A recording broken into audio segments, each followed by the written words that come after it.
জায়গাটা কি চিনেন কেউ? কোথায় আছি? কোথায় আছি? কেমন আছি? জানি না তো কেউ। না রে না না না না না না না না না না না না না।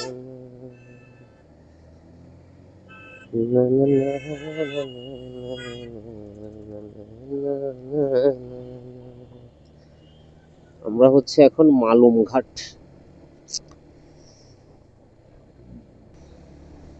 সামনেই দুলহাজারা সাফারি পার্ক,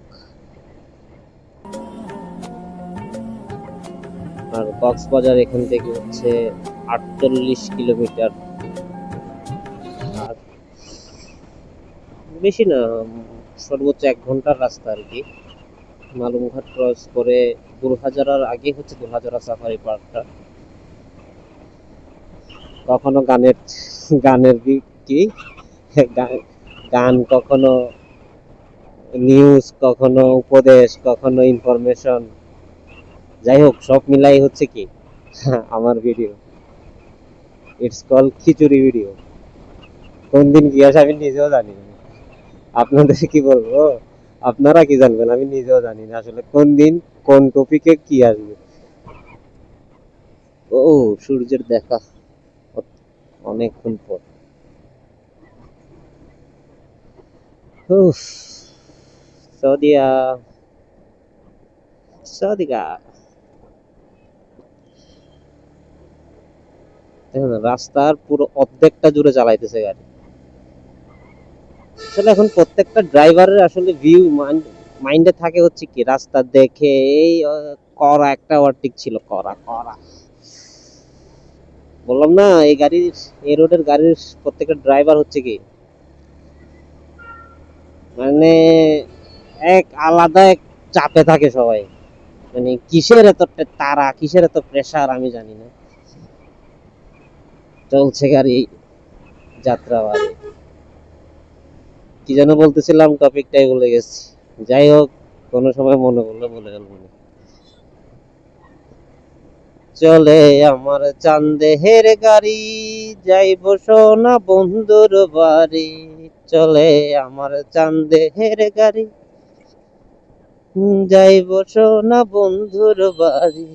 বন্ধুর বাড়ি রসের হাড়ি, ভবের করি রঞ্চনা।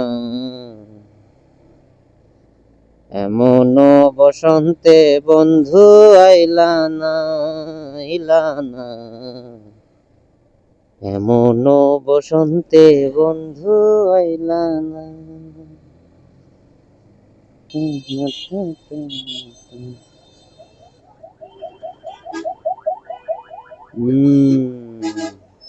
শালার অনেক গাড়ি, অনেক গাড়ি আসলে।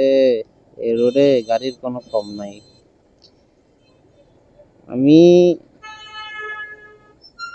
হয়তো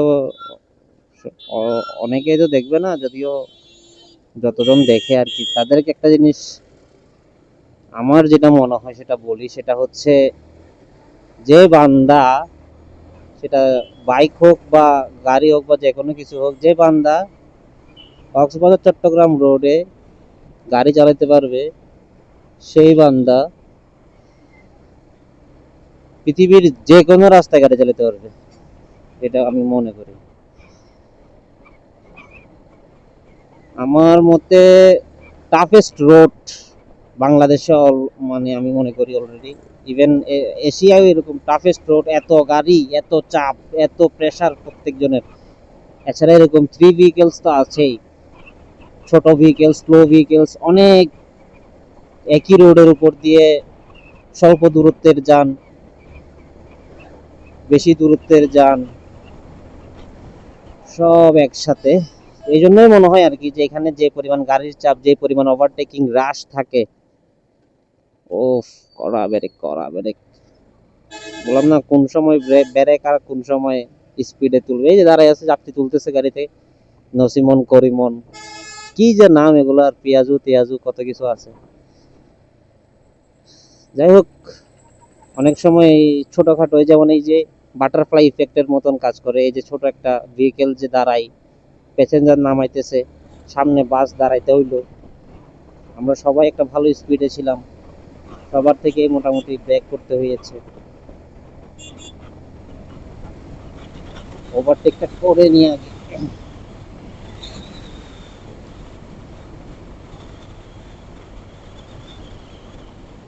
আরেকটা ছোট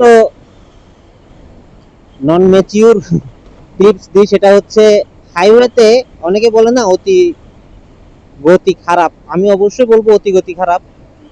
আবার হাইওয়ের মতন রাস্তায় যদি বিশেষ করে চট্টগ্রাম কক্সবাজার রোড আপনি যদি 60 কমে গাড়ি চালান, সেটাও কিন্তু আপনার জন্য রিস্কি।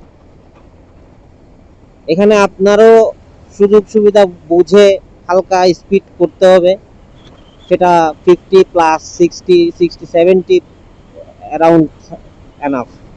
এতটুকু স্পিডে চালালে আপনি সেফ, কারণ 60 স্পিড আমি আমার মনে হয় না বাইকের জন্য, কোনো বাইকারের জন্য আহামরি স্পিড। খুব সহজে দাঁড়ান মানে গাড়িকে থামানো যায়, মানে ন্যূনতম এই স্পিডটাতে কন্টিনিউ না করলে হাইওয়েতে কিন্তু জোরে চালানোতে যে প্যারা, তার চেয়ে বেশি প্যারা। জানি না কোনো যদি ভালো বাইকার যদি আমার সাথে দ্বিমত পোষণ করেন বা অন্য কেউ যদি দ্বিমত পোষণ করেন জানাতে পারেন, বা এটা আমার লজিক আর কি, আমার মনে হয় কারণ হাইওয়েতে স্লো গাড়ি চালানো একটা আইন, মানে দণ্ডনীয় অপরাধ আইনে, এরকম আমার মনে হয়। এরকম করে দেওয়া উচিত, যদি না থাকে, থাকলে তো ভালোই, না থাকলে করে দেওয়া উচিত।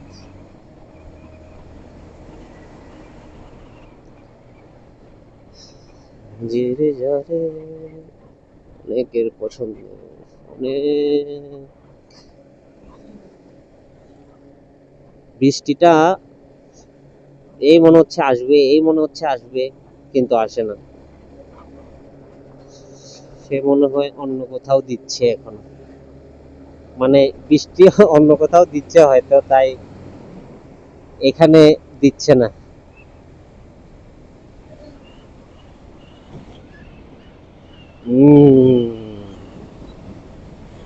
উল্টা পাল্টা কিছু ভাবা যাবে না ভাই, উল্টা পাল্টা কিছু ভাবা যাবে না।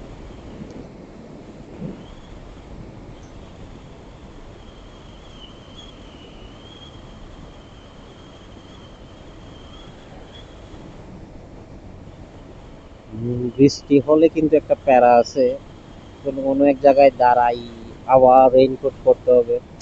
তবে এই বৃষ্টিগুলোর একটা বদ অভ্যাস হচ্ছে, এই আসে এই যায়, কখনো খুব জোরে আসে, মানে আপনাকে রেইনকোট পরারও টাইম দিবে না, এর মধ্যে আপনি ভিজে পুরো শেষ। আর রেইনকোট পরে মনে করেন কোন রকম 5 মিনিট চালাইছেন গাড়ি, এরপরে দেখবেন যে আবার গেছে গাড়ি। এটা আসলে কার ডিউরেশনের সমস্যা আমি তো জানি না, বাট সমস্যা। রেইনকোট অনেক সময় পড়তেও দেয় না, এর আগেই শেষ হয়ে যায়। আবার অনেক সময় দেখা যায় প্রোটেক্টেড হয়ে বসে আছি, রেইনকোট টেনকোট পরে একদম ফিটফাট, বাট 5টা মিনিটও সাস্টেন করলো না, এর মধ্যেই চলে গেল। আমি আগে বৃষ্টির কথাই বলছি। Wow, think positive always, think positive always. Khutakhali, Khutakhali হচ্ছে আমার শৈশবের একটা জায়গা, যেখানে আমার স্কুল সময় পার হয়, অনেকটা সময়, 2-2.5 বছর স্কুলে মাধ্যমিক লেভেলে পার করি আমি এখানে। অনেক স্মৃতি আছে, এখানে একটা চানামুড়ির দোকান আছিল, এখনো আছে যদিও বা, এই যে ছোট ছোট পেঁয়াজু বিক্রি করে, ভালোই মজা। আর এখন অনেক কিছুই চেঞ্জ হয়েছে আসলে, সে মাধ্যমিক ক্রস করছিও 10-12 বছর 15 বছর হয়ে গেছে, তো কেন জানি অনেক বেশি চেঞ্জড। আগে এত কিছু ছিল না, আমি পড়তাম হচ্ছে এই কিশলয় আদর্শ শিক্ষা নিকেতন এই স্কুলটাতে। আর আমার এই এই পাশের যে ইয়াটা ছিল, সেটা হচ্ছে কারিতাস ভবন, ভবন যেটা ছিল আর কি, কারিতাস বিল্ডিং নামে চিনে কিশলয়ে, সবাই সবাই কারিতাস নামে চিনে, এখন কি নামে চিনে জানি না। ওইটার 4 তলায় ছিলাম প্রথমে, ওখানেই আসলে, ওখানেই শুরু, ওখানে শেষ করছি। অনেক কিছুই করছি লাইফে। এখানে অনেকগুলা, কিন্তু আমার স্কুলের পিছনে অনেক কিন্তু ডাব গাছ আছে, মানে সারি সারি ডাব গাছ, মানে 71 থেকে 74 বা এই রেঞ্জের, 80 থেকে 90টা এক মানে এক ধারে পুরো বনের মতন করে, নারকেল বাগানের মতন করে নারকেল গাছ ছিল। অনেক ডাবই খাইছি হোস্টেলে থাকাকালীন সময়ে। হোস্টেল লাইফটা আসলে অনেক বেশি মেমোরেবল, আসলে ডেসক্রাইব করে বোঝানোর মতন না। আর আমি আমারটা যে শেয়ার করব, আমি আসলে ফুট করে সামনে পড়াতে আসলে বলতেছি। ভিডিও যদি চালু থাকে তাহলে, চালু আছে হয়তো, চালু থাকলে সেটাও রেকর্ড হয়ে যাচ্ছে। আমি এমনিও বকবক করি আসলে, নাহলে ঘুম এসে যাবে। বাইক রাইড করার সময় যদি আপনি সোলো রাইড করেন, আপনি হুদাই বকবক করবেন না। আপনার যদি যত রকম টেস্ট আছে, আপনি মনে করেন ইংলিশ স্পোকেন, মানে ইংলিশ স্পোকেনে ট্রাই করতে যাচ্ছেন, বা আদার্স অনেক কিছু ট্রাই করতে যাচ্ছেন, যেগুলো ট্রাই করতে যাচ্ছেন আপনি রাইডিং অবস্থায় হুদাই বকবক করেন। সেটা বিতর্ক হোক, বক্তৃতা হোক, ইংরেজিতে কোনো লেকচার হোক, ইংলিশ স্পোকেন হোক, বাংলায় হোক, ব্লগিং হোক, সবকিছু এখানে কিন্তু কমফোর্টেবল। কারণ কেউ শুনতেছে না, আপনি আপনারটাই শুনতেছেন। ভিডিও ক্যামেরা যদি অন থাকে, সেই ক্ষেত্রে ক্যামেরাতেও কিছু ফুটেজ উঠতেছে, সেখান থেকে আপনি পরবর্তীতে বাছাই করে যদি যেগুলো আপনার ইউজেবল ফুটেজ হয় সেগুলো করে দিবেন। বাট আমি এটাই অ্যাডভান্টেজ বলবো যে বক করলে ঘুম আসবে না। হামজা চৌধুরী কি, শাহ সিমেন্টের ব্র্যান্ডিং, তুমি আমি মিলে বাংলাদেশ নাম্বার 1, হামজা হামজা চৌধুরী।